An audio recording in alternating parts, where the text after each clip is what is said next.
ప్రార్థన.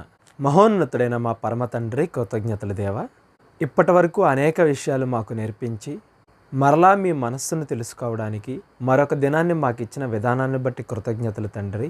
చెప్పబోచుండగా నాకును, వినబోచుండగా నీ కుమారులు కుమార్తెలందరికీ కూడా తండ్రి మంచి మాటలు, మంచి ఆలోచనలు మీ చిత్తానుసారంగా దయచేయమని, మీరే తోడుండి ఈ కార్యక్రమాన్ని ముందుకు నడిపించమని క్రీస్తు వారి పేరిట ప్రార్థన అడిగి వేడుకొంచున్నాం తండ్రి. ఆమెన్. అందరికీ వందనాలండి. గత కొన్ని వారాలుగా ఆదికాండము ద్వారా దేవుడు మనకి ఏమి నేర్పించాలనుకుంటున్నాడు అనే విషయాలని మనం డిస్కస్ చేసుకుంటూ వస్తున్నాం.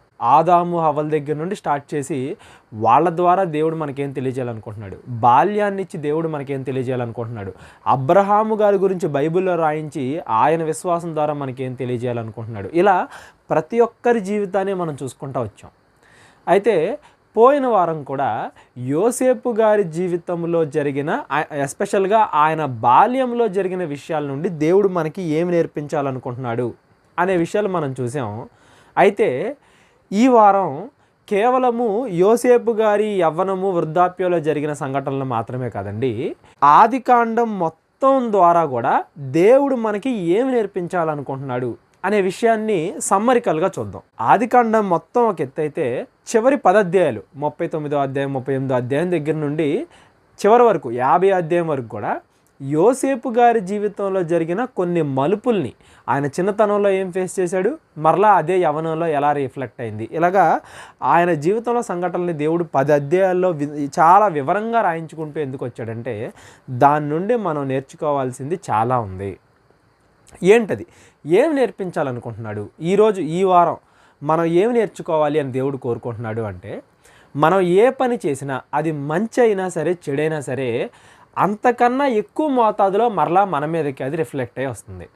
అంటే మీరు మంచి చేశారనుకోండి, అంతకన్నా ఎక్కువ మంచి మీకు జరుగుతుంది. మీరు చెడు చేశారనుకోండి, అంతకంటే ఎక్కువగా ఇబ్బందులు మీరు పడతారు. ఎవరినైతే మీరు చెడు ద్వారా ఇబ్బంది పడుతున్నారో, చెడు పనుల ద్వారా ఇబ్బంది పెడుతున్నారో, లేదా మిమ్మల్ని మీరు ఇబ్బంది పెట్టుకుంటున్నారో, దాని కాన్సిక్వెన్సెస్ అంటే దాని పరిణామాలు మీరు ఊహించిన దానికన్నా ఎక్కువగా ఉంటాయి. అలాగే మంచి చేస్తే మంచి జరిగిద్ది అని మీరు ఎంతైతే నమ్ముతున్నారో దాని పరిణామాలు కూడా మీరు ఊహించిన దానికంటే ఎక్కువే ఉంటాయి. అది ఎలా ఏంటి అనేది యోసేపు గారి జీవితం నుండి దేవుడు మనకి ఏమి నేర్పించాలనుకుంటున్నాడు అనే విషయాన్ని చూద్దాం. ఈ వారంతో ఆదికాండం పుస్తకం మొత్తం కూడా కంప్లీట్ అవుతుందండి. కాబట్టి ఎవరైనా కానీ కేవలం ఏదో ఆదివారం ప్రసంగాల్లాగా మాత్రమే ఈ వీడియోలు అన్నింటినీ చూడకుండా మన ఛానల్లో ఆదికాండం మొదటి నుండి, ఆదాము హవ్వల దగ్గర నుండి చివరి వరకు కూడా ఏమి నేర్పించాలనుకుంటున్నాడు దేవుడు అని లర్న్ బైబిల్ సిరీస్ ఒకటి ఉంటుందండి. ఆ ఆదికాండంలోని ప్రతి వివరణ ఉంటుంది. మీరు అందరూ కూడా తప్పకుండా వినాలని నేను కోరుకుంటున్నాను. ఇకపోతే మనం వాక్యంలోనికి వెళ్ళిపోతే, యోసేపు గారి బాల్యంలో, చిన్నతనంలో జరిగిన సంఘటనల్ని మనం పోయిన వారం చూసాం.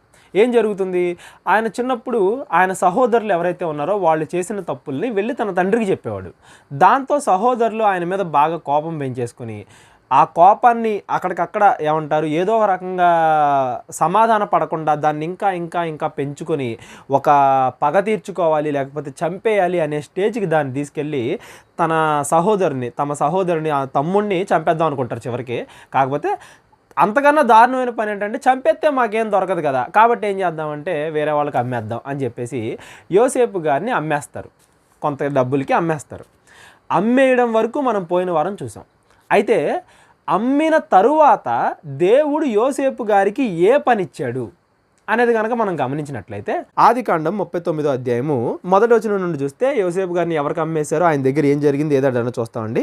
4వ వచనంకి వచ్చేసరికి యోసేపు మీద, 39వ అధ్యాయం 4వ వచనం, యోసేపు మీద అతనికి కటాక్షము కలిగెను గనుక అతని యొద్ద పరిచర్య చేయువాడాయను, మరియు అతడు తన ఇంటి మీద విచారణకర్తగా అతనిని నియమించి తనకు కలిగినదంతయు అతని చేతికి అప్పగించెను.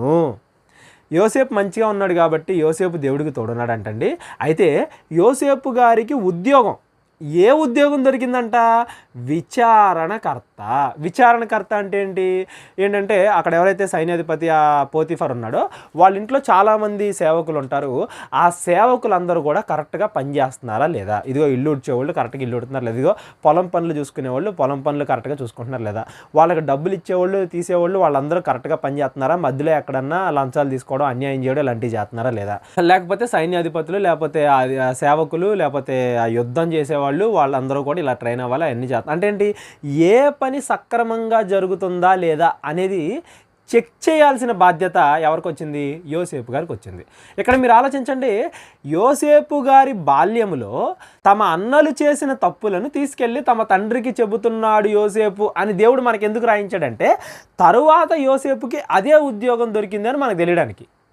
ఇంకా మీకు బాగా అర్థమయ్యేలా చెప్పాలి అంటే మన మనసులో ఏదన్నా మంచి చెయ్యాలి అన్న పట్టుదల మనకుంటే దాన్ని దేవుడు మనకే మంచి జరిగేలాగా, మనం వేరే వాళ్ళకి మంచి చేయాలి అని కోరుకుంటే అది మనకే రిటర్న్లో మంచి జరిగేలాగా దేవుడు మనల్ని ఆశీర్వదిస్తాడు. అంటే ఉదాహరణకి చెప్పాలంటే యోసేపు యొక్క క్యారెక్టర్ ఎలాంటిది? తమ అన్నలు తప్పులు చేయకూడదు. అన్నలు తప్పులు చేసినప్పుడు తన ముందు తప్పు జరిగితే ఓర్వలేని తనం యోసేపుది. తన అన్నలు తప్పు చేసినప్పుడు ఆ తప్పుని తీసుకెళ్ళి ఏం చేసేవాడు?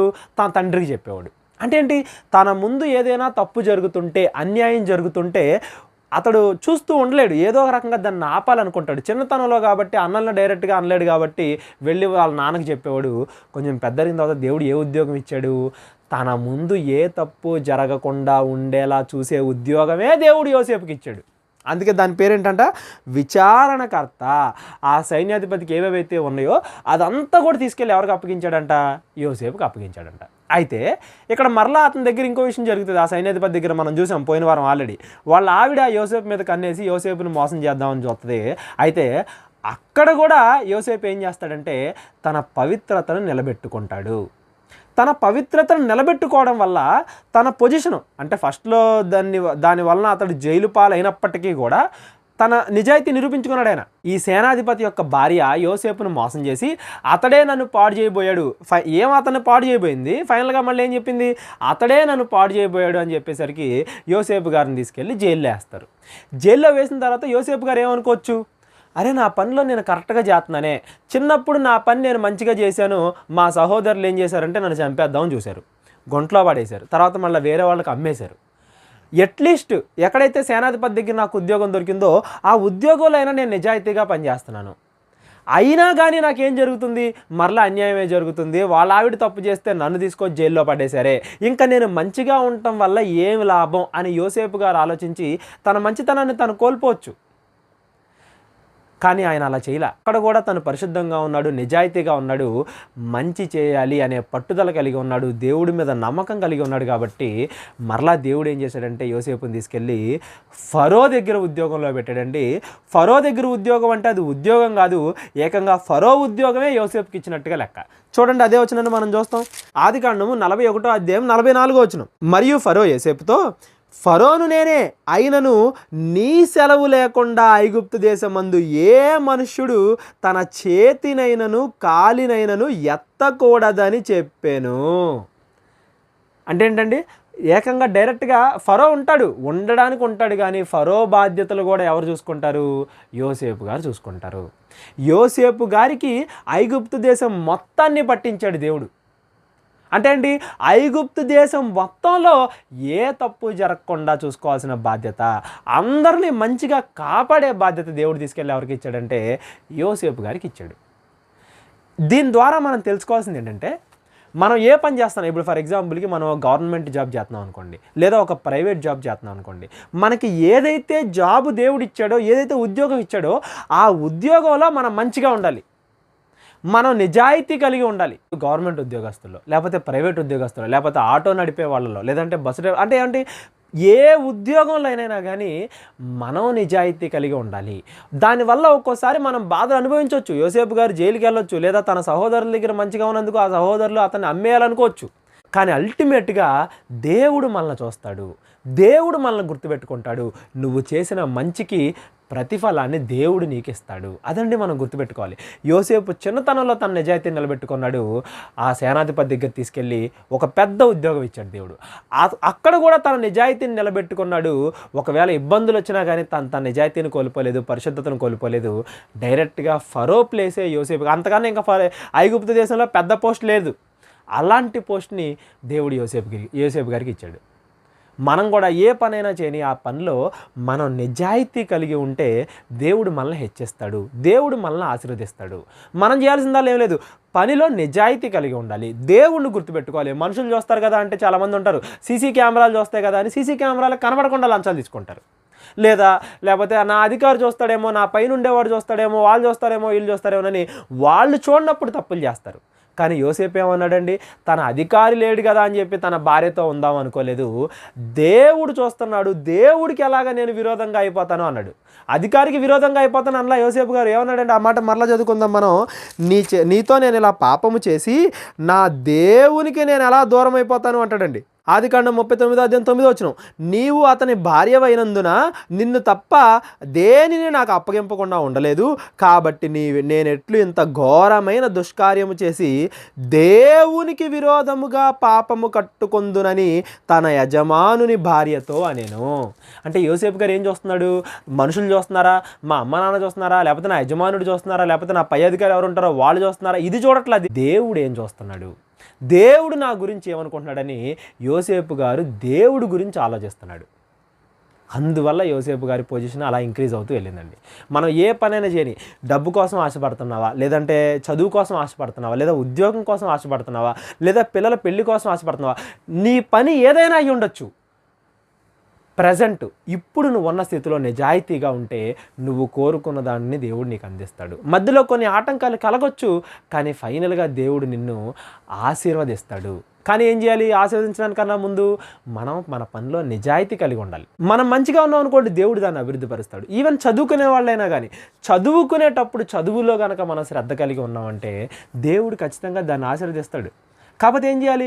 అందరికన్నా నేను గొప్ప అయిపోవాలి, అందరు నన్ను కీర్తించాలి, ఆ ఉద్దేశంతో చేయకూడదండి, గర్వంతో చేయకూడదు. యోసేపు తన అన్నలు తప్పు చేస్తున్నాడని తన తండ్రికి చెప్పింది తనేదో గొప్పగా అయిపోవాలి, తనేదో మంచివాడిని నిరూపించుకోవడానికి కాదు, తన అన్నలు తప్పు చేయకుండా ఉండాలి అని. మనం వేరే వాళ్ళ మంచిని కోరుకుంటే దేవుడు మన మంచి కోరుతాడు. దేవుడు మనం మంచిగా ఎదిగేలాగా మనల్ని ఆశీర్వదిస్తాడు. మనం వేరే వాళ్ళలో చెడును వాళ్ళని నన్ను కీర్తించాలి అది ఇదని మన గర్వాన్ని కోరుకుంటే, ఆల్రెడీ మనం చూసాం సౌలు గారి జీవితంలో ఏం జరిగిందో. గర్వానికి పోయిన అనేక మంది నరకానికి ఎలా వెళ్ళిపోయారో మనం చూసాం. ఇవన్నీ మనకి ఏం చెప్తున్నాయి అంటే, దేవుడి మీద ఎప్పుడైతే మనం నమ్మకాన్ని కలిగి ఆ దేవుడి వల్ల మన పనిలో మనం నిజాయితీ కలిగి ఉన్నామంటే మన పనిని దేవుడు అభివృద్ధి చేస్తాడు. చాలామంది అంటారండి దేవుడు లేడు అంటారు కొంతమంది. దేవుడు లేకపోతే మంచిగా బ్రతకాలి అనే పదానికి అర్థమే లేదు. ఇప్పుడు దేవుడు లేడు అనుకోండి, నేను ఎందుకు మంచిగా బ్రతకాలి చెప్పండి? నేను తప్పు ఎందుకు చేయకూడదు? వేరే వాడిని ఎందుకు చంపకూడదు? నేను ఇప్పుడు దేవుడే లేడనుకోండి, ఆత్మ లేదు. ఆత్మే లేదనుకోండి, మన బాడీ ఏంటి? కేవలం ఏమంటారు, మ్యాటర్ అండ్ ఎనర్జీ అంటే ప్రకృతి, అందులోంచి తీసుకున్న పళ్ళు కాయలు అయ్యి గాలి, అంతే కదా. అంటే మనం కూడా ప్రకృతిలో ఒక పార్ట్. దేవుడు లేకపోతే ప్రకృతిలో ఒక పార్ట్ అన్నప్పుడు నేను ఆయన చంపితే ఏంటి, దొంగతనం చేస్తే ఏంటి, రేప్ చేస్తే ఏంటి, ఏది చేస్తే ఏంటి, మళ్ళీ ఫైనల్గా వెళ్ళి ప్రకృతిలో కలిసిపోతున్నాం కదా. ఎవడైనా మంచిగా ఎందుకు బ్రతకాలి చెప్పండి దేవుడు లేకపోతే? దేవుడు అనేవాడే లేకపోతే భూమి మీద మంచిగా బ్రతకాలి అనే పదానికి అర్థమే లేదు. దేవుడున్నాడు కాబట్టే మన జీవితానికి ఒక అర్థం ఉంది. దేవుడున్నాడు కాబట్టే మనం ఎందుకు మంచిగా బ్రతకాలి అనే దానికి ఒక రీజన్ దొరుకుతుంది మనకి. మనం దేవుడిని దృష్టిలో పెట్టుకుని చేయాలి. చాలామంది గవర్నమెంట్ జాబ్ కోసం ట్రై చేస్తూ ఉంటారు. ఎందుకు గవర్నమెంట్ జాబ్ కోసం ట్రై చేస్తున్నావు అని అడిగామనుకోండి, గవర్నమెంట్ జాబ్ అంటే పెద్ద పని చేయాల్సింది ఏముండదు, కూర్చుని ఉండటమే కదా అంటారు. నీకు పనిలో నువ్వు బద్ధకంగా ఇదిగో నేను అక్కడికి వెళ్తే ఏం కష్టపడాల్సిన అవసరం లేదు కదా అని చెప్పి గవర్నమెంట్ జాబ్ నువ్వు కోరుకుంటున్నావు అనుకోండి, నీ గవర్నమెంట్ జాబ్ వచ్చినా నువ్వు అందులో ఆశీర్వదింపబడవు. ఫైనల్గా అది నీకు ఉరిలాగే తయారవుతుంది, కానీ అందులో నువ్వు హ్యాపీగా ఉండలేవు. ఏ పని వచ్చినా అది గవర్నమెంట్ జాబ్ అవ్వచ్చు, ప్రైవేట్ జాబ్ అవ్వచ్చు, చదువుకునే పని అవ్వచ్చు, అంటారు ఆటో డ్రైవర్ అవ్వచ్చు, పెయింటింగ్ జాబ్ అవ్వచ్చు, లేకపోతే వీడియో ఫోటోగ్రాఫర్ అవ్వచ్చు, ఏదైనా అవ్వచ్చు. మన పనిలో మనం నిజాయితీ కలిగి శ్రద్ధగా పనిచేస్తే దేవుడు మనల్ని చూస్తాడు, మనల్ని అంతకంతకి అభివృద్ధి చేస్తాడు, ఆశీర్వదిస్తాడు. ఏ విధంగా అయితే యోసేపు చిన్నతనంలో మంచిగా ఉన్నాడు, దేవుడు మంచి ఉద్యోగాన్ని ఇచ్చాడు సైన్యాధిపతి దగ్గర. అక్కడ మంచిగా ఉన్నాడు, డైరెక్ట్గా ఫరో తర్వాత ఫరో పొజిషనే దేవుడు యోసేపుకి ఇచ్చాడు. యోసేపు ద్వారా అనేక మందిని మరలా కాపాడే ప్రొసీజర్ ఇచ్చాడు. చిన్నతనంలో వాళ్ళ అన్నలను కాపాడదాం అనుకున్నాడు. ఎప్పుడు కాపాడాడు? ఐగుప్తులో ఫరో తర్వాత ఫరో లాంటి ఉద్యోగం యోసేపు గారికి వచ్చిన తర్వాత మొత్తం ఐగుప్తు దేశం అంతా కూడా కరువుతో, ఐగుప్తే కాదు సకల ప్రాంతాలు కరువుతో ఇబ్బంది పడుతున్నప్పుడు మరలా వాళ్ళ అన్నల్ని యోసేపు ద్వారానే దేవుడు రక్షించాడు. ఆ ఐగుప్తు ఆ చుట్టుపక్కల ప్రాంతాలన్నిటి కరువు వస్తుంది. ఆ కరువు నుండి తప్పించుకునే మార్గాన్ని దేవుడు యోసేపుకు రివీల్ చేస్తాడు. యోసేపుకు రివీల్ చేస్తే వాళ్ళ అన్నలో యోసేపు ఎప్పుడు చిన్నప్పుడే చచ్చిపోయి ఉంటాడు అనుకుని ఉంటారు, కానీ రాజు దగ్గరికి వెళ్తే మాకు ఆహారం దొరికిద్ది అన్నట్టుగా వాళ్ళు అలా వస్తారు. అప్పుడు మరలా వాళ్ళకి యోసేపు తగులుతాడు. అప్పుడు యోసేపు తమ అన్నలను చూసి వాళ్ళతో ఒక మాట అంటాడండి. ఏమంటున్నాడు చూడండి, ఆదికాండము 45వ అధ్యాయం 5వ వచనం. అయినను నేను ఇక్కడికి వచ్చినట్లు మీరు నన్ను అమ్మివేసినందున దుఃఖపడకుడి, అది మీకు సంతాపము పుట్టింపనీయకుడి, ప్రాణరక్షణ కొరకు దేవుడు మీకు ముందుగా నన్ను పంపెను. యోసేపు గారు గర్వం కోసం చేయలేదంటానికి ఇది ఒక మంచి ఉదాహరణ అండి. గర్వం కోసం తన అన్నల కన్నా మా నాన్న నన్నే ఎక్కువ ప్రేమించాలన్నట్టుగా చేసుంటే ఇక్కడ అసలు చెప్పేవాడు కాదు, నేనే మీ అన్న, నేనే మీ తమ్ముడిని, మీరు చిన్నప్పుడు అమ్మేశారే ఆ తమ్ముడిని నేనే అని చెప్పాల్సిన అవసరం లేదు, ఇదిగో వీళ్ళందరినీ చంపేయండి అంటే సైన్యాధిపతులు తీసుకెళ్ళి చంపేస్తారు. అసలు చంపాల్సిన అవసరం కూడా లేదు, నేను మీకు ఫుడ్ ఇవ్వను అంటే ఆ కరువుకి వాళ్ళే చచ్చిపోతారు.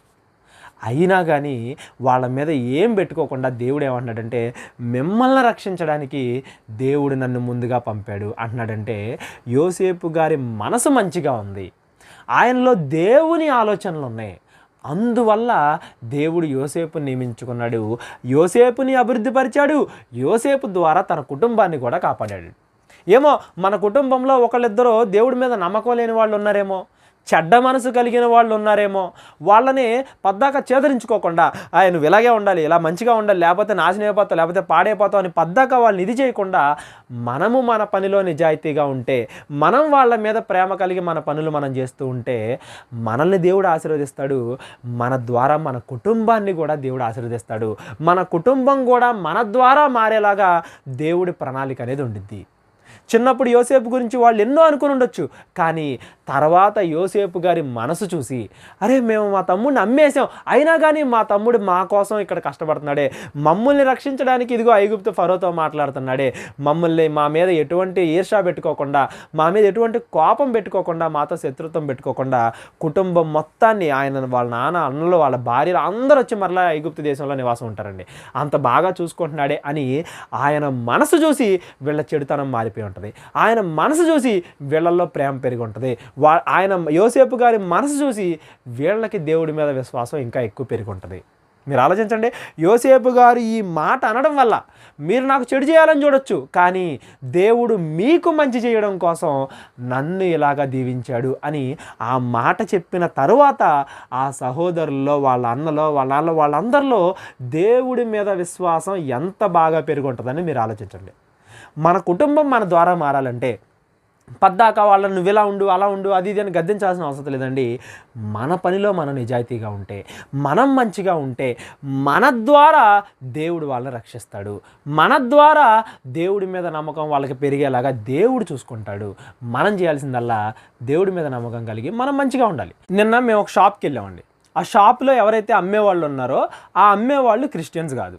మేము ఒకరితో పాటు వెళ్ళాము. ఆవిడ ఏమంటుందంటే, మీరు క్రిస్టియన్స్ అని ఎవరి దగ్గర చెప్పకండి, ఎందుకంటే క్రిస్టియన్స్ అని చెప్పామనుకో మనల్ని కొంచెం హేళనగా చూస్తారు. ఎందుకు హేళనగా చూస్తారంటే, మనం ఎవరన్నా కోపడ్డారనుకోండి మనం రిటర్న్ కోపడంగా, మనం ఎవరన్నా తిట్టారనుకోండి మనం రిటర్న్ తిట్టంగా. ఇప్పుడు క్రిస్టియన్ అని చెప్పుకోవడం వల్ల వాళ్ళు తిడితే ఏమో రిటర్న్ తిట్టకూడదంట, తిట్టలేకపోతుందంట. ఇప్పుడు వాళ్ళు తిడితే ఏమో తిట్టలేకపోతుందంట, ఎందుకంటే క్రిస్టియన్ అని పేరు పెట్టుకోవడం వల్ల. కాబట్టి మీరు క్రిస్టియన్ అని ఎవరికి చెప్పొద్దండి అంటుంది. అంటే ఏంటి, ఈవిడ దేవుడి పేరు చెప్పుకుంటుంది, ఆదివారం చర్చికి వెళ్తుంది, అన్నీ చేస్తుంది, కానీ మంచిగా బ్రతికే విషయం దగ్గరికి వచ్చేసరికి మాత్రం మంచిగా బ్రతకాలి కాబట్టి, మంచిగా బ్రతకడం ఆమెకి ఇష్టం లేదు కాబట్టి నేను క్రిస్టియన్ అని బయటికి చెప్పుకోవట్లే. అంటే మీరు ఆలోచించండి, ఇప్పుడు ఫర్ ఎగ్జాంపుల్కి యోసేపుకి వాళ్ళ అన్న మీద కోపం ఉందనుకోండి, నన్ను అమ్మేశారే, నన్ను వేరే వాళ్ళకి నన్ను చంపేయాలని చూసారా అని చెప్పేసి వాళ్ళ అన్న మీద కోపం ఉందనుకోండి, ఏం చేసేవాడు? దేవుడి పేరు మధ్యలోకి తీసుకొచ్చేవాడా? ఫుడ్ లేదు, ఏం లేదు, వెళ్ళిపోండి నా రాజ్యంలో నుంచి అనేవాడు. దేవుడు పేరు తీసుకొచ్చాడు కాబట్టి దేవుడు వేరే వాడిని ప్రేమించమని చెప్తున్నాడు కాబట్టి మనకి వాళ్ళకి మధ్యలో దేవుడు ఉన్నాడు కాబట్టి మనం వాళ్ళని ప్రేమించాలి. మనకి వాళ్ళకి మధ్యలో దేవుడు ఉన్నాడు కాబట్టి మనం మంచితనాన్ని కలిగి ఉండాలి. మంచితనాన్ని బట్టి నేను దేవుని నమ్ముతున్నానని గర్వంగా చెప్పుకోవాలి కానీ చెడ్డ పనులు చేయడానికి దేవుడు లేడు, లేకపోతే నేను క్రిస్టియన్ కాదు అని చెప్పకూడదండి. అది క్రైస్తవ్యంలో ఉన్న గొప్పతనం అదే. ఎవడన్నా క్రిస్టియన్ అని పేరు పెట్టుకుంటున్నాడు అంటే వాడు మంచిగా ఉంటాడు, కోప్పడ్డో, అనవసరంగా ఎవరితో గొడవలు పెట్టుకోడు, లేకపోతే ఎవరన్నా హింస చేద్దామని వచ్చినా కానీ ప్రేమతోనే వాళ్ళకి రిప్లై ఇస్తాడు అని క్రైస్తవుడికి ఒక మంచి పేరు ఉంది. ఆ పేరుకు తగ్గట్టుగా మనం బ్రతకాలే కానీ మనం తప్పు చేయాలి కాబట్టి, ఎదుటి వాళ్ళ మీద గొడవ పడాలి కాబట్టి, ఎదుటి వాళ్ళని కొట్టాలి కాబట్టి మధ్యలో దేవుడి పేరు చెబితే దేవుడు అలా వద్దంటున్నాడు కాబట్టి దేవుడు లేడు అనడం, లేకపోతే నేను క్రిస్టియన్ కాదు అనడం, ఇలాంటివి చేయకూడదండి. దేవుడి పేరు చెప్పుకోవడానికి గర్వపడాలి, మంచిగా ఉండడానికి సిద్ధంగా ఉండాలి. ఏదన్నా జరిగినా నేను క్రిస్టియన్, నేను మంచివాడిని అని గర్వంగా చెప్పుకోగలగాలే కానీ మంచిగా ఉండడానికి సిగ్గుపడకూడదండి. ఈ మధ్య కొంతమంది అదే యూత్ ఎవరన్నా కానీ ఒరే ఏంటి నువ్వు అసలు సినిమాలే చూడవా, లేకపోతే ఒరే ఏంటి నువ్వు అసలు బూత్ వీడియోలే చూడవా, ఏంటి నువ్వు అసలు బూతులే మాట్లాడవా అని వాళ్ళు హేళన చేస్తున్నారు అనుకోండి. మనం అయ్యో వీళ్ళందరితో పోలిస్తే నేనే కొంచెం తక్కువగా ఉన్నట్టున్నానే, అయ్యో వీళ్ళందరితో పోలిస్తే నేనే కొంచెం ఏమీ తెలియని అమాయకుడిలాగా ఉన్నానే అని మనం సిగ్గుపడకూడదండి. అక్కడ గర్వాన్ని కలిగి ఉండాలి. అందరూ పాడైపోయారు, మనం మంచిగా ఉన్నందుకు మనం గర్వపడాలే కానీ అరే ఇప్పుడు నేను వాళ్ళలాగా ఎంజాయ్ చేయలేకపోతున్నాను, వాళ్ళలాగా తప్పులు చేయలేకపోతున్నాను కాబట్టి దేవుణ్ణి వదిలేసి వెళ్ళి వాళ్ళలో కలిసిపోతున్నాను అనకూడదండి. మనం ఆ నేచర్ మనలో ఉంటే మనం మానేసుకోవాలి. ప్రపంచం అంతా ఒకలాగా ఉండనే పర్లేదు, మనం మాత్రం మంచిగా ఉండాలి, దేవుడు చెప్పినట్టుగా ఉండాలి. ఎందుకంటే భూమి మీద జీవితం చాలా కొద్ది కాలం మాత్రమే, అనంతమైన జీవితం మన కోసం వెయిట్ చేస్తుంది. దానికోసం మనం విశ్వాసం కలిగి ఉండి పరలోకం కోసం దేవుడి దగ్గరికి వెళ్ళడం కోసం మనం నిరీక్షణ కలిగి ఉండి భూమి మీద మంచిగా ఉండాలి. ఎదుటి వాళ్ళు ఎన్నైనా అన్నే మనల్ని, వాళ్ళు తప్పులు చేస్తున్నారు కాబట్టి మనల్ని కూడా తప్పులోకి లాగాలని వాళ్ళు ఎన్నైనా అంటారు, మనం ఏదో దానికి సిగ్గుపడకూడదు, మనం మంచిగా ఉండాలి. నాతో పాటు మేము కాలేజీలో చదివేటప్పుడు కొంతమంది ఫ్రెండ్స్ ఉండేవాళ్ళండి, క్రిస్టియన్ ఫ్రెండ్సే. మేమందరం కలిసి ప్రేయర్ చేసుకుంటూ ఉండేవాళ్ళం. కాకపోతే వాళ్ళ క్లాస్మేట్స్ వాళ్ళు కొంచెం ఏమంటారు తాగేవాళ్ళు, సిగరెట్లు తాగేవాళ్ళు, మందు తాగేవాళ్ళు, కొంచెం అమ్మాయిలతో తిరిగేవాళ్ళు, ఆ బ్యాచ్ ఎక్కువ. వాళ్ళతో స్నేహం చేస్తూ వీళ్ళు సండే చర్చ్కి వస్తూ వాళ్ళు వీళ్ళని బాగా ఎలా మోటివేట్ చేస్తున్నారంటే ఒరే నువ్వు దేవుడిని నమ్ముకున్నావురా, దేవుడిని నమ్ముకుంటే ఎంజాయ్ చేయలేం, దేవుడు నమ్ముకుంటే సినిమాలు మంచి చూడలేం, దేవుడు నమ్ముకుంటే అమ్మాయిలని ఫ్లడ్ చేయలేం, దేవుడు నమ్ముకుంటే ఎలా పడితే అలాంటి బూత్ వీడియోలు చూడలేం, ఎలా పడితే అలా ఉండలేం, మంచి మంచి బట్టలు వేసుకోలేం, అందరిలోనూ గొప్పగా కనిపించలేం అని బాగా మోటివేట్ చేశారు. వాళ్ళు మోటివేట్ చేయడం వల్ల మనోడు ఏమైపోయాడంటే అయ్యో నేను ఒక్కడే తప్పు చేస్తున్నానేమో, అందరూ కరెక్ట్గానే ఉన్నారేమో, అందరూ బాగున్నారు, నేనే ఎందుకు ఇలా ఉండడం అని చెప్పేసి మెల్లగా ఏమయ్యాడంటే ఓ పక్కన చర్చకొచ్చేవాడు, ఓ పక్కన అవి కూడా పాటించేవాడు, ఆదివారం చర్చకొచ్చేవాడు, 6 రోజులు అవి కూడా పాటించేవాడు.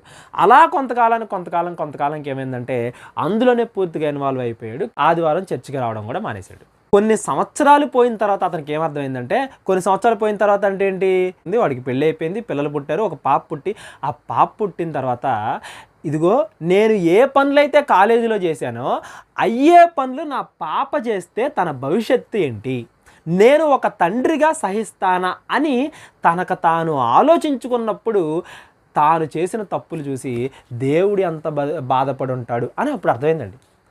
తాను తండ్రి అయ్యి తన కూతురు తాను ఏదైతే తప్పులు చేశాడో అయ్యే తప్పులు చేస్తే ఎలా ఉండిద్ది అని తాను ఊహించుకున్న తరువాత అతనికి అర్థమైంది దేవుడి బాధ. ఎప్పుడో మనకి ఎక్స్పీరియన్స్ వచ్చిన తర్వాత దేనికండి, ఇప్పుడే ఈ క్షణమే మనం గుర్తించాలి. ప్రపంచం అంతా చెడుగా ఉన్నా కానీ మనం మంచిగా ఉన్నప్పుడు మనం గర్వపడాలే కానీ అందరూ ఒకలా ఉన్నారు నేను ఒక్కడనే ఒకలాగా ఉన్నానని సిగ్గుపడకూడదు. క్రైస్తవుడిగా ఉండడానికి గర్వపడాలి. ఎందుకంటే వాళ్ళందరూ ఈరోజు గర్వపడినా తాము చెడు పనులు చేస్తూ చెడ్డ విషయాల్లో గర్వపడుతూ తాము ఈరోజు సంతోషపడినా ఒకానొక రోజు వస్తుంది యేసు ప్రభు వారు వచ్చినప్పుడు అన్ని టేబుల్స్ అన్ని ఫ్లిప్ అయిపోతాయి, కాయిన్స్ అన్ని ఫ్లిప్ అయిపోతాయి అన్నట్టు ఇవాళ మంచిగా ఉన్నోళ్ళు అక్కడ ఆనందపడతారు. ఎవరైతే భూమి మీద ఆనందం అనుకుని చెడులో అపవాది పెట్టిన మాయలో బ్రతుకుతున్నారో వాళ్ళందరూ కూడా ఆ రోజున సిగ్గుపడతారు. వాళ్ళ తప్పులు దేవుడు అందరి ముందు చూపించినప్పుడు, లెక్కగట్టినప్పుడు, వారిని విమర్శించినప్పుడు, వాళ్ళని నరకంలో పడేసినప్పుడు అప్పుడు బాధపడతారండి వాళ్ళు చేసిన తప్పులకి. ధనవంతుడు భూమి మీద అంతా ఆనందంగా నివసించాడు, కానీ లాజరు పరిశుద్ధంగా ఉన్నాడు. తన శరీరానికి ఎంత బాధ కలిగినా, తన శరీరం క్షీణించినా, తనకి కుష్టి వచ్చినా, ఏమొచ్చినా కానీ అతడు మాత్రం పరిశుద్ధంగా ఉన్నాడు. ధనవంతుడు ఎవడేమనుకుంటే నాకెందుకు లేని, ఎలా పడితే అసలు దేవుడితో సంబంధం లేకుండా ఆనందంగా ఉన్నాడు, ఏవి పడితే చేశాడు, లోకంలో ఉన్న చెడ్డ కార్యాలన్నీ చేశాడు. కానీ తాము చనిపోయిన రోజున ఎవరు ఆనందపడ్డారు చెప్పండి, ఎవరు బాధపడ్డారు చెప్పండి. కేవలం 60 సంవత్సరాలు భూమి మీద బాధపడతామేమో మనం, కానీ అనంతమైన జీవితంలో లాజరు ఆనందంగా ఉన్నాడు. ధనవంతుడు భూమి మీద ఒక మహా అయితే ఒక 20-30 సంవత్సరాలు ఆనందంగా ఉన్నాడేమో, కానీ చనిపోయిన తర్వాత నిత్య నరకం బాధ. నా నా నాలుకని చల్లార్చడానికి ఒక నీటి బొట్టునైనా కానీ లాజరు ద్వారా పంపించు అని అబ్రహాముని వేడుకుంటున్నాడు. అంటే ఇదిగో నేను పడుతున్న బాధ చాలా ఘోరమైంది, నేను భూమి మీదకి వెళ్ళి నా సహోదరుని నేను ఇదంతా మీరు మంచిగా ఉండండి రా బాబు, భూమి మీద సంతోషాలకి లొంగిపోకండి రా బాబు, అయ్యయ్యో చూసి అయ్యో గొప్ప అనుకుని ఆనందపడకండి రా బాబు, మంచిగా ఉండండి రా బాబు అని ఆయన నరకం నుండి వచ్చి భూమి మీద సహోదరులకి చెప్దాం అనుకున్నాడు. అంటే నరకంలో ఎంత బాధ ఉంటుంది.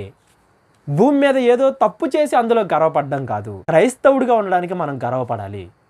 పరలోకానికి వెళ్ళాలని అనేకులు అనుకుంటారు, కానీ అది చాలా ఇరుకైన మార్గం. ఎవరైతే ఎన్ని అడ్డంకులు వచ్చినా, ఎన్ని హేళనలు వచ్చినా, చుట్టుపక్కల లోకం అంతా ఒకలా ఉన్నా కానీ ఆ లోకంలో కలవకుండా మనం మంచిగా ఎప్పుడైతే బ్రతుకుతామో అప్పుడండి ఆ ఇరుకైన మార్గంలో మనం ప్రయాణిస్తాం, పరలోకంలో దేవుడి చెంతకు మనం చేరతాం. ఇది మంచిగా ఉన్నప్పుడు యోసేపు గారి జీవితం అంతా మనకి ఎలా కనబడింది, మంచిగా. ఒకవేళ మనం మంచిగా ఉంటే, యోసేపు మంచిగా ఉన్నాడు కాబట్టి ఐగుప్తు దేశాన్ని దేవుడు ఆశీర్వదించాడు, యోసేపు మంచిగా ఉన్నాడు కాబట్టి ఫరోని దేవుడు ఆశీర్వదించాడు, యోసేపు మంచిగా ఉన్నాడు కాబట్టి ఆ సేనాధిపతి అయిన పోతిఫర్ని దేవుడు ఆశీర్వదించాడు, యోసేపు మంచిగా ఉన్నాడు కాబట్టి వాళ్ళ అన్నలను కాపాడాడు, వాళ్ళ నాన్నను కాపాడాడు. మనం మంచిగా ఉన్నప్పుడు మనల్ని దేవుడు ఆశీర్వదిస్తాడు, మన కుటుంబాన్ని దేవుడు కాపాడతాడు. సేమ్ అలాగే పోయిన వారం కూడా మనం మాట్లాడుకున్నాం, యోసేపు తన యవ్వనంలో పరిశుద్ధంగా ఉన్నాడు, మంచి భార్యని దేవుడిచ్చాడు. ఏమంటాడు చూడండి, ఆదికాండము 41వ అధ్యాయము 45 వచనం. మరియు ఫరో యోసేపునకు జప్నత్పనేహు అనే పేరు పెట్టి అతనికి ఓను యొక్క యాజకుడైన పోతీఫెరు కుమార్తెకు ఆనతనిచ్చి పెళ్లి చేశాను.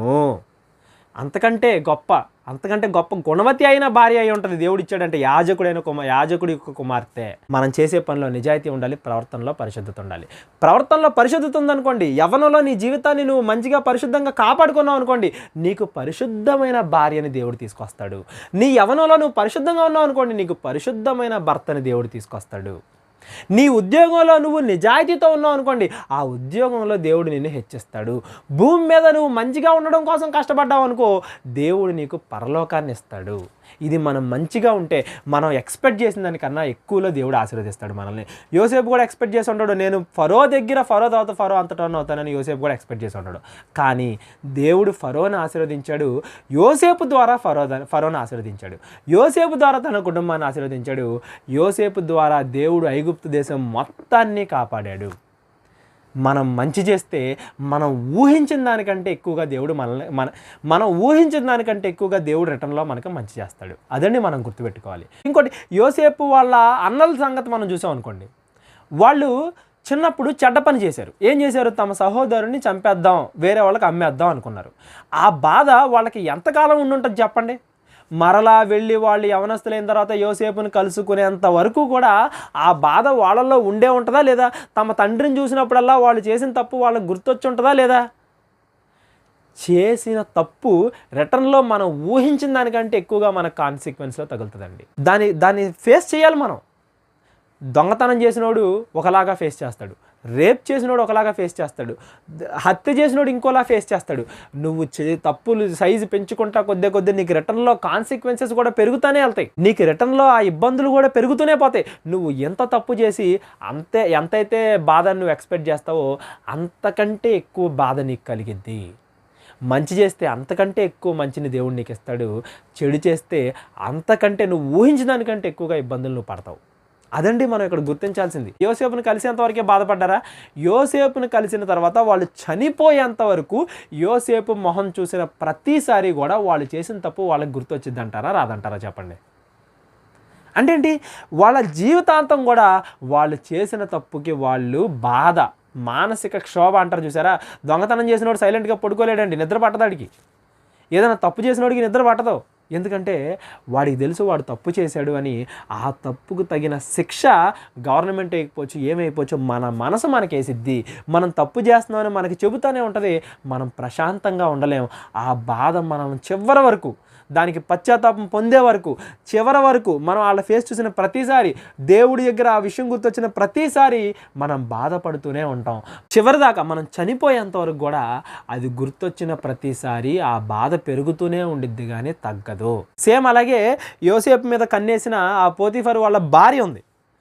ఆవిడ కూడా మీరు ఆలోచించండి, అప్పుడు యోసేపు మీద ఏమంటారు, దొంగ సాక్ష్యం చెప్పి అతను జైల్లో వేసి ఉండొచ్చు. కానీ అతడు ఫరో అయిన తర్వాత వెళ్ళి తలదించుకొని నేను తప్పు చేశాను, నన్ను క్షమించు అని వేడుకుని ఉంటుందా లేదా? వేడుకోకపోతే శిక్ష వేస్తాడు అని భయపడిద్దా లేదా? లేదా అసలు యోసేపు దగ్గరికి వెళ్ళలేదు అనుకుందాం, అసలు ఎప్పుడు యోసేపు మళ్ళీ రిటర్న్ చూడలేదు అనుకుందాం. ఆమె బ్రతికినంత కాలం ఎప్పుడు సైన్యాధిపతులు వచ్చేసి నన్ను చంపేస్తారా, ఎందుకంటే రాజు తర్వాత రాజు అంతటైన యోసేపు నేను మోసం చేశాను కాబట్టి వాళ్ళు ఎప్పుడు నన్ను చంపేస్తారా అని భయంగానే బతికుంటుందా లేదా? చెప్పండి. బతికినంతకాలం మనం తప్పు చేసినప్పుడు అది ఎప్పుడు మనల్ని వెంటాడుతూనే ఉంటుందండి. అది మనం ఊహించిన దానికంటే ఎక్కువగా మనల్ని ఇబ్బంది పెట్టింది. మంచి చేసినప్పుడు మనం ప్రశాంతంగా నిద్రపోతాం. మనం ఊహించిన దానికంటే ఎక్కువ ప్రశాంతతని మంచితనం మనకిచ్చింది. ఆదికాండం చివరి అధ్యాయాల్లో దేవుడు మనకి అదేనండి చెప్పాలనుకుంటున్నాడు, అదే మనకి చూపిద్దాం అనుకుంటున్నాడు. గర్వంతో ఇదిగో మా తమ్ముడు మాకన్నా ఎక్కువగా ప్రేమించబడుతున్నాడు, మా నాన్న వాడినే ఎక్కువగా ప్రేమిస్తున్నాడు అన్న ఉద్దేశంతో, మేము గొప్పగా ఉండాలి అన్న ఉద్దేశంతో తమ అన్నలు అతన్ని అమ్మేశారు. కానీ చివరికి వచ్చేసరికి ఏమైంది? తమ తమ్ముడి దగ్గరే మరలా ప్రాధేయపడాల్సి వచ్చిందా లేదా? తమ గర్వాన్ని తగ్గించుకొని అణుచుకొని మరలా వచ్చి యోసేపుకి మొక్కారా లేదా? దేన్ని చూసుకొని మనం గర్వపడుతున్నామో, దేన్ని చూసుకొని మనం తప్పు చేస్తున్నామో చివరికి అది మన దగ్గర ఉండి పోయిద్ది. దేనిలో అయితే మనం మంచిని కోరుకుంటున్నామో మనం ఊహించిన దానికంటే రెట్టింపులో అది వచ్చింది. వీళ్ళు గర్వంతో తమ తమ్ముడిని అమ్మేద్దాం అనుకున్నారు. ఫైనల్గా చివరికి వచ్చి తమ తమ్ముడి దగ్గర తమ గర్వాన్ని కోల్పోయి మంచిగా కలిసిపోయారు. చిన్నప్పుడు యోసేపు తన అన్నలు మంచిగా ఉండాలి అని కోరుకున్నాడు. చివరిలో వాళ్ళందరినీ తన ద్వారానే దేవుడు మంచిగా మార్చాడు. అంటే మనం ఒకవేళ ఎందులోనైనా మంచి కోరుకుంటే ఖచ్చితంగా దేవుడు మనం ఊహించిన దానికంటే ఎక్కువగా దాన్ని ఆశీర్వదిస్తాడు. మనం ఏదన్నా విషయంలో చెడ్డ ఆలోచనలు కలిగి ఏదన్నా ఒక విషయాన్ని ఇదిగో నేను గర్వం కోసమో డబ్బు కోసమో అని మనం తప్పు చేస్తున్నాము అంటే ఉన్నది కూడా పోయి ఇంకా ఎక్కువ ఇబ్బందులు, ఇంకా ఎక్కువ బాధ మనం పడాల్సి వచ్చింది. అదండి చివరిలో యోసేపు ద్వారా దేవుడు మనకి తెలియజేయాలనుకుంటున్న విషయం. ఆదికాండంలో అనేక సంగతులు మనం చూసాం. మీరు అన్నీ గుర్తుపెట్టుకోండి, ఏది మర్చిపోవడానికి కాదు, ఏదో ఒక ఆదివారం వినేసి వదిలేయడానికి కూడా ఇవన్నీ కాదు. ఒక ఆవిడ అంటుందన్నమాట, ఏమమ్మా ఇగో ఈరోజు మంగళవారం, మీ పాస్టర్ గారు ఏం చెప్పారమ్మా ఆదివారం అంటే? లేదండి, గుర్తులేదండి. ప్రతి ఆదివారం ఏదో చెప్తానే ఉంటాడు కదమ్మా, ఏదో ఒక ఆదివారం చెప్పింది గుర్తు చేసుకుని చెప్పమ్మా అంటే ఏం లేదండి. ఏదో ఒక ఆదివారం వినే పాస్టర్ గారులు అవ్వచ్చు, ఏ సేవకులైనా అవ్వచ్చు, ఏదైనా మెసేజ్ చెప్తున్నారంటే కేవలం అది ఆ రోజు వినేసి వదిలేయడానికి కాదు. ఇది మీరు గుర్తుపెట్టుకోండి. మనం ఇప్పటివరకు ఆదికాండంలో అనేక విషయాలు చూసాం. అవన్నీ ఆ రోజు విని వదిలేయడానికి కాదు, ఈరోజు మెసేజ్ ఈరోజు వినేసి వదిలేయడానికి కాదు. ఫస్ట్ నుంచి అన్నీ కూడా, ఒకవేళ మీరు మధ్యలో ఏదైనా మిస్ అయ్యి ఉన్నట్లయితే అన్నీ వరుసగా వినండి. ఆదికాండంలోని ప్రతి విషయాన్ని కూడా దేవుడు మనకి ఏమి నేర్పించాలనుకుంటున్నాడు అనే కోణంలో చూస్తూ చదువుకుంటూ ఆదికాండం పుస్తకాన్ని మనం కంప్లీట్ చేసాం. మరలా నిర్గమాకాండం కూడా చదువుదాం. నా ఉద్దేశం అది వస్తనే కదా అని చెప్పేసి మరలా మీరు అవి వెయిట్ చేయొద్దు. ఈ వారంలో ఎప్పుడు ఖాళీ దొరికితే అప్పుడు లర్న్ బైబిల్ మెసేజ్లు అవ్వచ్చు, బైబిల్ మెసేజ్లు అవ్వచ్చు, ఈ ఆదికాండం లర్న్ బైబిల్ అవ్వచ్చు, ప్రతి సండే ప్రసంగాలు అవ్వచ్చు, ప్రతిదీ కూడా మరలా మనం వింటూ ఎప్పటికప్పుడు వాక్యాన్ని నెమరు వేసుకుంటూ ఉంటేనే మన లోకంలో మంచిగా ఉండగలం. ఒక సినిమా పాట 100 సార్లు 200 సార్లు వింటున్నారు, ఒకే చూసిన సినిమానే 200 300 సార్లు చూస్తున్నారు. ఎందుకంటే అందులో మీరు ఎంటర్టైన్మెంట్, లోకం అంతా అలాగే ఉంది, అదే మనకు అలవాటు చేస్తుంది. దెయ్యం లోకాన్ని మొత్తాన్ని అలాగే పెట్టి నువ్వు కూడా అందులో కలవాలి, అలా కలవాలి అని మనల్ని ప్రేరేపిస్తుంది. కానీ దేవుడు కేవలం బైబిల్ ఒక్కటి మన ముందు పెట్టి నువ్వు మంచిగా బ్రతుకు, నువ్వు ఎవరి గురించి ఆలోచించొద్దు, నీ మానసిక ప్రశాంతత కోసం నువ్వు మంచిగా బ్రతుకు, నువ్వు పరలోకంలో నీ తండ్రి దగ్గరికి మరలా నా దగ్గరికి రావడం కోసం నువ్వు మంచిగా బ్రతుకు, నువ్వు మంచిగా బ్రతికితే నేను నిన్ను ఆశీర్వదిస్తాను, నీ చుట్టూ ఉన్న జనాలందరికంటే నిన్ను ఎక్కువగా హెచ్చిస్తాను అని చెప్తున్నాడండి. లోకంలో కలవద్దు, దేవుడి మాటలు నేర్చుకోండి. ఒక్కసారి విని వదిలేయద్దు. అవి వింటూ వింటూ నెమరు వేసుకుంటూ వాటికి తగ్గట్టుగా మీ జీవితాన్ని, మన జీవితాన్ని మనం మార్చుకోవాలి. ఇదండి దేవుడు ఆదికాండం ద్వారా మనకి చెప్పాలనుకుంటున్న విషయం. బైబిల్లో దేవుడు రాయించిన మొదటి పుస్తకం, దేవుడి దగ్గర నుండి ప్రజలందరికీ వచ్చిన మొదటి పుస్తకం ఆదికాండంలో ఎన్ని విషయాలు దేవుడు భద్రపరిచించాడు. ఇక నుంచి మనం నెక్స్ట్ చూడబోయే ఏ విషయమైనా కానీ, ఇంకా నెక్స్ట్ నుంచి మనం చూసే ఏ పుస్తకమైనా కానీ ఇంకా ఇంకా ఇంకా ఇవి ఇప్పుడు దాకా దేవుడు ఏ విషయాలు చెప్పాడో వాటి లోతుల్లోకి వెళ్తాం. కాబట్టి ఆ పుస్తకాలన్నీ మీరు వినాలి అంటే, మీరు వింటున్నారు అంటే ఒకటి గుర్తుపెట్టుకోండి, ముందుగా మీరు విన్నారు అంటే అవి మీకు ఇంకా బాగా అర్థమవుతాయి. అవి మీకు మామూలుగా ఆ వీడియో చూసినా అర్థమవుతుంది. రేపు పొద్దున ఏదైనా వీడియో ఇంకో సండే ఇంకో వీడియో రిలీజ్ చేసాం అనుకోండి, అదొక్కటే మీరు చూసినా మీకు అర్థమవుతుంది. కానీ ఇవి విన్నారనుకోండి, మీకు ఇంకా బాగా అర్థమవుతుంది. బైబిల్ అనేది అలాగే ఉంటుందండి. కేవలం ఉండటానికి ఇంతే ఉంది, కానీ మన జీవితంలో మనం ఎన్నిసార్లు చదువుకున్నా ఇంకా కొత్త పాయింట్లు మనకు తెలుస్తూనే ఉంటాయి. నేను ఇప్పటికీ ఆదికాండం పుస్తకాన్ని ఎన్నిసార్లు చదివానో, అయినా కానీ ఇంకా చదివే కొద్దీ ఇంకా కొత్త విషయాలు నేను నేర్చుకుంటూనే ఉంటాను. అంటే దేవుడు బైబిల్ని అలా రాయించాడు, అంత గొప్పగా రాయించాడు బైబిల్ని. మీరు ఏ విషయాలైనా నెక్స్ట్ వినండి. ముందు ఇవన్నీ వినేసి ఉంటే అప్పుడు మీకు నెక్స్ట్ చెప్పే ఇంకా బాగా అర్థమవుతాయి. లర్న్ బైబిల్ కోర్స్ ఏవైతే మనం 30 మెసేజ్ చేసామో అవన్నీ మీరు వినండి. నేను అనేక సార్లు చెప్పానండి, మరలా చెప్తున్నానండి.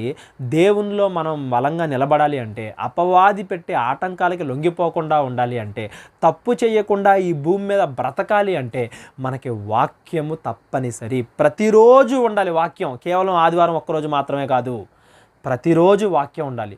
ప్రతిరోజు ప్రార్థన ఉండాలి. ప్రతిరోజు సహవాసం అంటే ఏంటి? మనలాంటి దేవుని నమ్ముకున్న మంచి వ్యక్తులతో మనం ఎప్పుడు సహవాసం చేయాలి. ప్రార్థన, వాక్యము, సహవాసము, ఈ 3 లేకపోతే, ఇంకా పశ్చాత్తాపం, బాప్తీసం, రొట్టె, ఈ 4 లేకపోతే దేవుడిలో మన జీవితాన్ని మనం ముందుకు తీసుకువెళ్ళలేం. మన విశ్వాసాన్ని ఈ భూమి మీద మనం కాపాడుకోలేము. కాబట్టి ఈ 4 కూడా ప్రతిరోజు మీ జీవితంలో ఉండేలా చూసుకోండి. ఆ రోజు ఏదైనా తప్పులు చేసామా క్షమించమని దేవుణ్ణి అడగండి. ఆ రోజు ఇంకా మంచిగా బ్రతకాలి నెక్స్ట్ డే అని దేవుణ్ణి కోరుకోండి. ప్రార్థన ఉండాలి, సహవాసం ఉండాలి, వాక్యం ఉండాలి. రోజు ఏదో ఒకటి నేర్చుకుంటూ ఉండండి. బైబిల్ని చదువుతూ ఉండండి. బైబిల్లో రోజుకి ఒక అధ్యాయమైనా చదవండి. సమయం కుదుర్చుకునైనా ఉండండి. మన మిగతా జీవితం అంతా బాగుండాలంటే మన ప్రార్థనా జీవితం, మన వాక్య జీవితం, బైబిల్ జీవితం మనది బాగుండాలి. ఇది బాగుంటే మన మిగతా జీవితం అంతా బాగుంటుంది. ఇదంతా మీరు గుర్తుపెట్టుకుంటారు, దానికి తగ్గట్టుగా మీరు ప్రవర్తిస్తారని నేను కోరుకుంటున్నాను. మరలా వచ్చే వారం మరొక పుస్తకంతో మనం స్టార్ట్ చేసుకుందాం. అనేక విషయాలు నేర్చుకుందాం. అందరికీ వందనాలు. ప్రార్థన చేసుకుందాం. ప్రార్థన. మహోన్నతుడైన మా పరమ తండ్రి, కృతజ్ఞతల దేవ, అనేక విషయాలు మాకు నేర్పించారు తండ్రి. నేర్చుకున్న విషయాలని విని వదిలేయకుండా మా హృదయంలో దాచుకుని వాటి ప్రకారంగా బ్రతకడానికి మీరే కృప చూపించండి తండ్రి. మీ చిత్తానుసారంగా ముందుకు నడిపించండి తండ్రి. మరలా మేమందరము కలుసుకుని అనేక విషయాలు మాట్లాడుకోవడానికి మీరే కృప దయచేయమని, తోడుగా ఉండమని క్రీస్తు వారి పేరిట అతి వినయపూర్వకంగా ప్రార్థన అడిగి వేడుకొంటున్నాం తండ్రి. ఆమేన్. మనం ఎన్ని రకాలుగా సేవ చేయాలని ప్రయత్నిస్తున్నామో మీ అందరికీ తెలుసు. ఎవరైతే ఈ సేవకు సహకరించాలనుకుంటున్నారో మీ కానుకలని డిస్క్రిప్షన్లో మా నెంబర్స్ ఉంటాయండి. వాటికి కానుకల రూపంలో పంపిస్తారని, సువార్తలో మీరు కూడా పాలువారు అవుతారని నేను కోరుకుంటున్నాను. అందరికీ వందనాలు.